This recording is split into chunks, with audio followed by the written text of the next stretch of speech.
All right, so society wants you fat, broke, lazy, and stupid.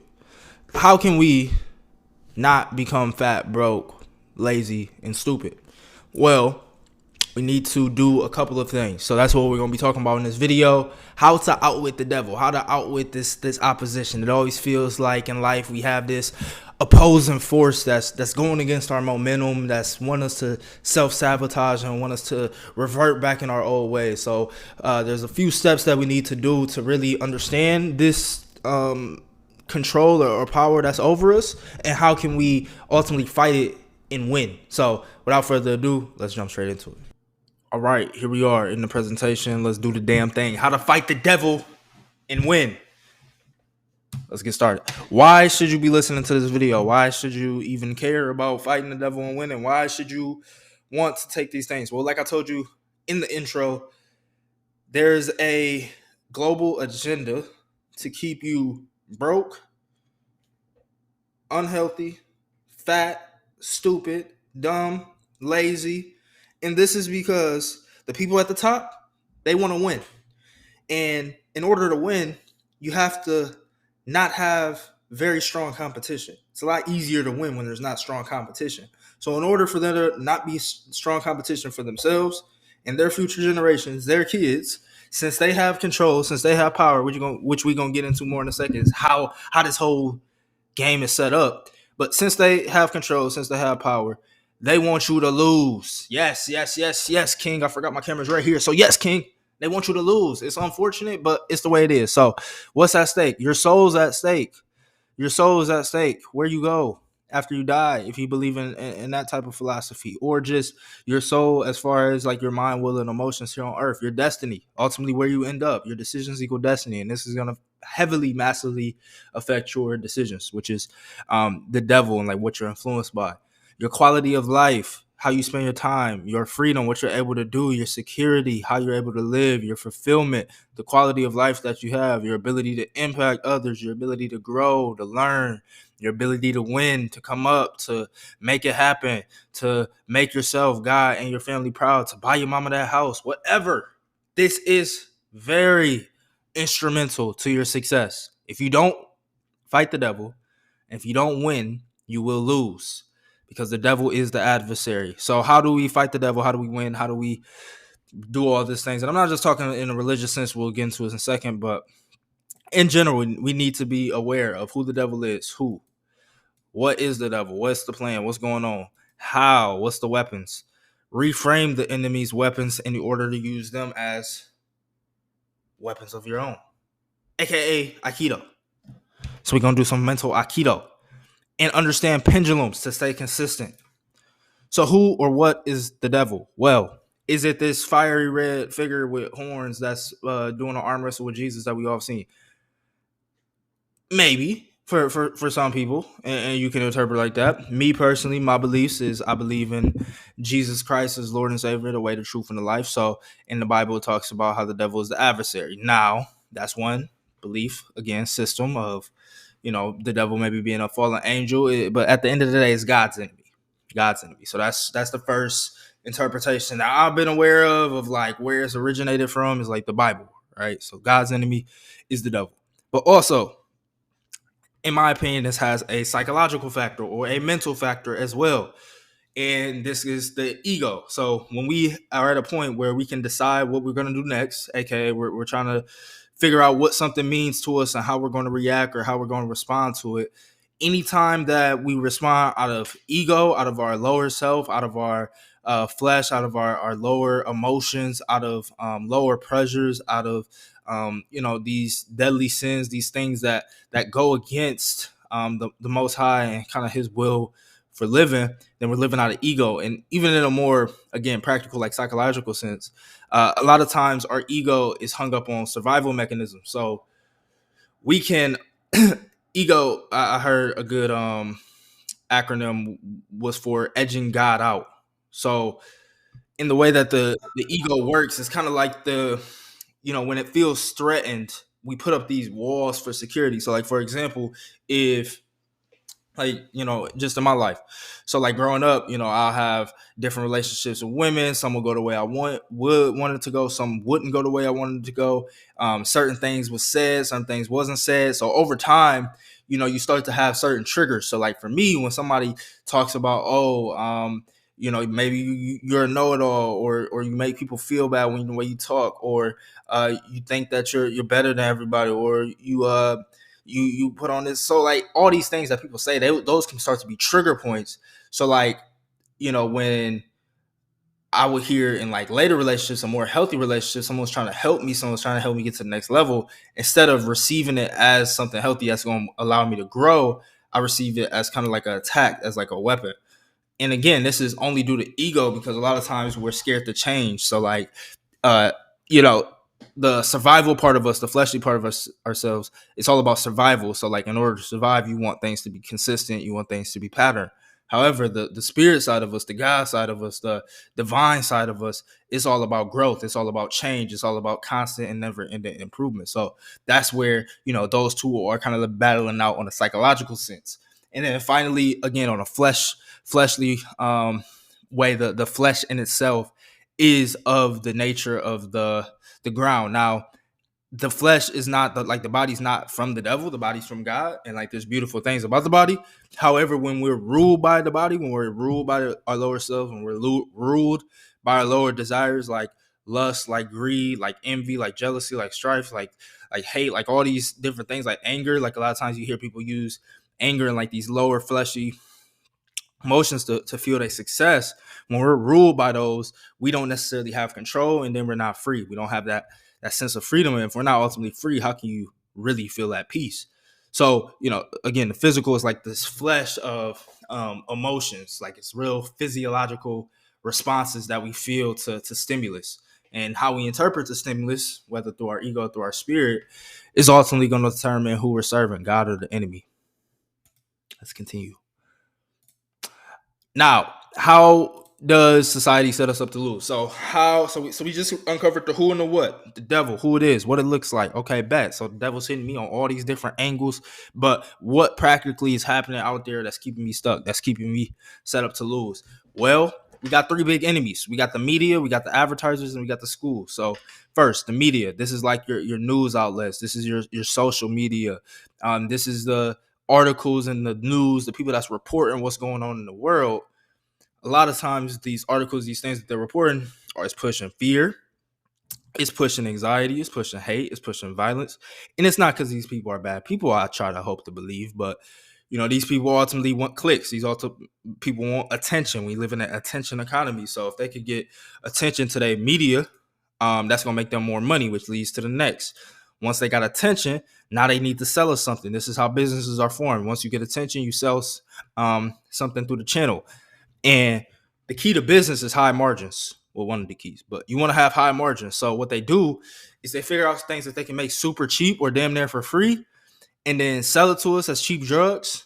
And then once we get hooked, once we get addicted, they sell us the remedy or the solution or the medicine or the fix right back to us. So, for example, boom, they say, "Hey, are you feeling lonely? Are you feeling depressed? Do you have thoughts that do this? Blah blah blah. Well, here, take this drug." Now you start taking this drug, and you start to feel numb. Well, damn. Now I'm feeling numb because I'm taking antidepressants, and I don't want to be depressed no more, and I don't want to be lonely no more. So now what I'm gonna do? I'm gonna go out and I'm gonna do drugs to feel something again. So now I'm on cocaine, I'm taking heroin, I'm doing this, I'm drinking alcohol. I'm scrolling on social media, looking for pleasure, looking for hits, because I'm not getting it from what the advertisers said that I would get it from. I'm not getting it from the antidepressants. I'm not getting feeling better because of the clothes. I'm not feeling better because of the cars I get. I'm not feeling better because of the houses. I'm not feeling better because of therapy, rehab. I'm not feeling better when I go pig myself out on food. So, they tell us that these things will make us feel better. They say, "Oh, eat this and this is happiness." Like we got Happy Meals and shit from McDonald's, Coke, drink of happiness. Certain clothes are supposed to be luxury and make you feel high self-esteem, but if you don't have it from within, you're not gonna ever feel it based on external things, right? So This is a big one. Media gets the attention and they sell us something, whether it's clothes, whether it's this, whether it's that. That doesn't fix the problem. Then we go reach for something a little stronger. These cheap drugs that they pushing out, and then now when we on the cheap drugs, and we like, man, now I'm addicted. Now that we got to get to the fix again, and now the cycle repeats. And a lot of times, the reason why it's hard for us to break the cycle is because they don't teach us this shit in school. The school is the indoctrination for the youth to create future generations of slaves. Very much just that simple, right? Like from K through 12, we're taught to go to a certain room, listen to one person and their philosophy and their way of doing life and what they say is right and what we think is wrong. And if we don't follow what they say, then we'll be wrong and we won't, experience happiness. We'll get exiled. We'll feel bad about ourselves. So it's like they teach us to be slaves. They don't promote any free thought, any new thoughts, any contradictory thoughts. And there's no individuality. I think Einstein says, like, if you judge a fish on its ability to climb a tree, then it'll be a dumb fish. But if you judge it on its ability to swim, it'll be very intelligent. That's like, everybody's different. Everybody has gifts. Everybody has tendencies. So like, not everybody's going to thrive in like a school setting. So with this, now you're stuck in this like fixed mindset because you're like, oh, either I'm a smart person or I'm not. Either I'm good at school, either I'm good at learning, either I'm good at growing or I'm not. And this black and white thinking is what keeps a lot of us only results into the cheap fixes that they sell us because we think that's the only option due to our brains being so constrained through this constant education of bullshit, quite literally. So now our brain's so trapped that we can't even, look outside the loop. So doom, gloom. And a lot of this stuff is principles is coming from Outwitting the Devil, Napoleon Hill, great book. And it's a conversation between Napoleon Hill, the author, and this metaphorical version of the devil. So it's a very interesting read. Would highly recommend to dive deeper into how there's these societal systems set up against us. And what can we do about it? Well, what I suggest is to do a little bit of mental aikido. So if y'all familiar with aikido, Tate talks about this. There's some other teachers and senseis and gurus that talk about the principles of aikido. Shout out Chinook. And what aikido is a martial art that's designed not on attack, not on offense, but on using the opponent's offense as defense to fight back as a counter. So in a way of taking the energy from the system and reverting it back onto itself, that's how we can really take control of not only our own awareness and the power of that, because there is a power in being aware of something, but also the power of the energy of the grid as a whole, and really, again, lock in and use that energy to elevate us as opposed to eliminate us. And we're about to get into what this means in a second, to not be vague, right? So inverse unsuccessful patterns to find the successful ones. Charlie Munger, Warren Buffett's right-hand man for years, recently passed away, one of the smartest, wisest men on the planet. At his time said, always invert, turn a situation or problem upside down. Look at it backwards. What happens if all our plans go wrong? Where don't we want to go? And how do you get there? So if we don't want to go here, we don't want to be slaves. We don't want to be slaves to our addictions and stuck in this pleasure cycle. And we don't want to constantly, be stuck on these lower states of consciousness like fear, anxiety, hate, and violence. What do we have to do? Well, we have to recognize that these are the patterns to failure, that you get stuck in these states, which has you reaching for these cheap sources of dopamine, which has you trying to fix it with other sources of dopamine that people are pushing through products and services and businesses. And you have to realize that you were conditioned to think this way from the school system, from the education system. And then once we understand that, then we can reverse engineer what they did to enslave us in order to break the matrix of our own mind. Now, what do I mean by this? Well, if they use school to start off to enslave us, and the school method was to learn and help us form these patterns, then we have to take the same principle to educate ourselves in the opposite direction of the patterns to become successful. And again, it really all starts with awareness, like being able to identify this is good, this is bad, and then to be able to go this way. The more you go this way, going back to like the which way you choose, like the more you go down this right path, then the easier it's going to be to keep walking along that path and continue to make the right decisions. So again, we want to not go that way. So let's just think about what it takes to get there and do the opposite. If it takes us to be, slaves and not have free thought, no individuality, try a whole bunch of things. Be very free. Test a lot of different businesses, test a lot of different life philosophies, test a lot of different things that you want to do in life. And then if they want to sell us these ways of cheap dopamine, of cheap drugs, understand that you can get cheap dopamine or you can get quick dopamine from other places. You can get quick dopamine from the sun, from a smoothie, from yoga, from exercise, from meditation. So you could do things to give you these things because we're obviously reaching for them for a reason. It's human needs and stuff like that, which we don't have time to get into in this video. And then the fix long term is not going to be antidepressants, therapy, rehab, clothes, or food. It's going to be creating a life that you're proud of. It's going to be breaking these cycles and being able to have control of your mind and be free and really, step into the most powerful version of yourself that's not in the state of fear, anxiety, hate, or violence, but in a state of gratitude, love, enlightenment, joy, happiness, peace. That's where we want to be. So to sum this up, or to keep going, actually, with the mental Aikido, you want to create the environment necessary for success. Willpower is not enough. So you want to understand what it takes to get to where you don't want to be, inverse that. Once you inverse that, then you need to create an environment that facilitates growth in those areas, right? So you want if you want to be a quote unquote successful person and you started to study that success and you started to study failure, what does a failure's car look like? What does a failure's house look like? What does a failure's clothes look like? What does a failure's friends look like? What does a failure's job look like? What does a failure's entertainment look like? What does a failure's education look like? What books do they read? What communication habits do they have?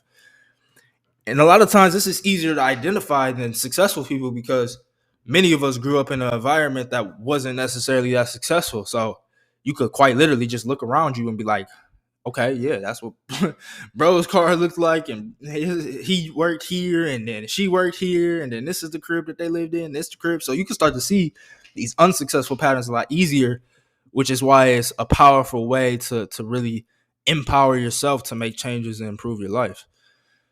And the key to lasting change, of course, is going to be consistency and momentum. So consistency actually is just momentum. As you continue to do stuff over and over and over again, you not only build momentum, but you're acting in a way that's consistent.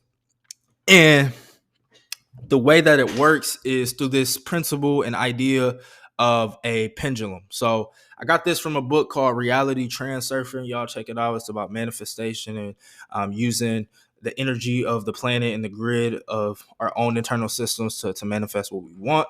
And the most powerful takeaway I've took from the book, I've talked about on this channel before, is this idea around pendulums. So what a pendulum is, according to this book, is a pendulum is an energy system gathered around a certain topic. So you have haters and lovers, fighters and favorites of the topic, and more people that push even loving energy into the topic. This swings the pendulum versus the haters also swings the pendulum. So both haters and lovers of a pendulum are adherents to it. The more haters and lovers a pendulum has, the more powerful it gets. A pendulum's only purpose is to consume energy from adherents and grow. Vinyl records are a pendulum that's slowing down, dying out with little power. AI is a pendulum that's picking up speed, rapidly growing in power. When a pendulum grows powerful enough, such as bureaucratic system, it creates its own laws, which all its adherents subconsciously follow. So what this means when it talks about bureaucratic system and how does this relate to what we're talking about here on outwin the devil and winning this fight against the devil is think about like politics, right? You got the Democrats, you got Republicans, but it's under one big sphere of politics, of American politics. It's two sides of the same coin in a way. So in order for the politics or the government to have power, what we do is we have two sides. So you can imagine here is Democrats, here is Republicans, and they're both putting energy into each other. Democrats are hating Republicans, Republicans are hating Democrats, and now you got this powerful pendulum that's swinging, that's overall on the topic of American government or American politics. And therefore, the government still has influence in society. And then, based on where we are in the current government or bureaucratic system, then that's going to be the laws that the society follows, that the community follows. So, how do we, again, apply this to our personal life and ability to use it to get what we want and stay consistent with our new habits, our new patterns, and our new ways of being? Well, after we realize, again, both negative and positive energies, thoughts, feelings, and actions are associated with and contribute to pendulums. So, it's not just when you think negative about something that it contributes to the pendulum, or when you think positive about something, it contributes to the pendulum. Both contribute to the pendulum. So if you have a strong hate for Democrats, you're contributing to the pendulum of Democrats. You're giving energy to it in the simplest terms. If you strongly hate anything, you hate meat and you want to take away from the meat industry, well, the more you speak out about it, the more power is going to gain in society, because there's always going to be two sides of every coin. The best way to take power away from a pendulum, or take the power away it has on you, is to take your focus away from it and don't look at it, don't think about it. But that's a side note. What I wanted to, again, connect with this video when it comes to pendulums and outwitting the devil is like, when we get caught in pendulums, they have influence. So the same tendency that when we hang around the people that, or the lifestyle and the environment that doesn't lead to success, when we have the car, the house, the clothes, friends, job, entertainment, education, books, communication habits of that of a loser or someone that's unsuccessful, then we're giving energy towards that current reality that we're living, because we have our attention and focus on things that's not in alignment with the best version of ourselves. However, and then we start to subconsciously follow those rules of that. We start to subconsciously do things that's more consistent with the loser version of ourselves, because we're so influenced and have so much energy within that pendulum of unsuccessful behavior. Now, if we switch that pendulum to successful behavior and become more of an observer of that lifestyle and become more aware of, again, what it takes to have this mental aikido, or this inverted view on our habits, on our patterns, on what we do on a daily basis, now those are new habits that we follow based on the environment that we're in. Those are new laws that we follow based on the environment that we're in. We start hanging around successful people, rich people, people that's got their shit together, then you're going to naturally start following their rules, their beliefs, their laws, and start experiencing the nature of the successful pendulum. So you'll have this one start swinging more in your favor, successful pendulum versus unsuccessful, and understanding this relationship between your focus and your energy and how it relates to the global focus and energy of all the other humans on the grid, and how when you associate your focus with a certain topic or energy or state, then you're being influenced by that topic, by that state, by that energy. So we need to take control of our influence by taking control of our focus, looking away from unsuccessful behaviors and looking away from bullshit to going towards the success. So final statement in this video, to sum it up, is a Bible verse. The Bible says, resist the devil and he will flee from you. Well, I think we've covered it here pretty much. You don't have to fight the devil. Just take your attention away from it, and the power he has over you will start to diminish, and you will be able to live a more conscious, abundant, creative life that you've always imagined. I'm doing that right now, making a video about what I love at 12:50 on a Monday afternoon. Couldn't be happier. So if you like the video, guys, like it, comment what you want to see next, subscribe if you're new. Catch you on the next one. Peace.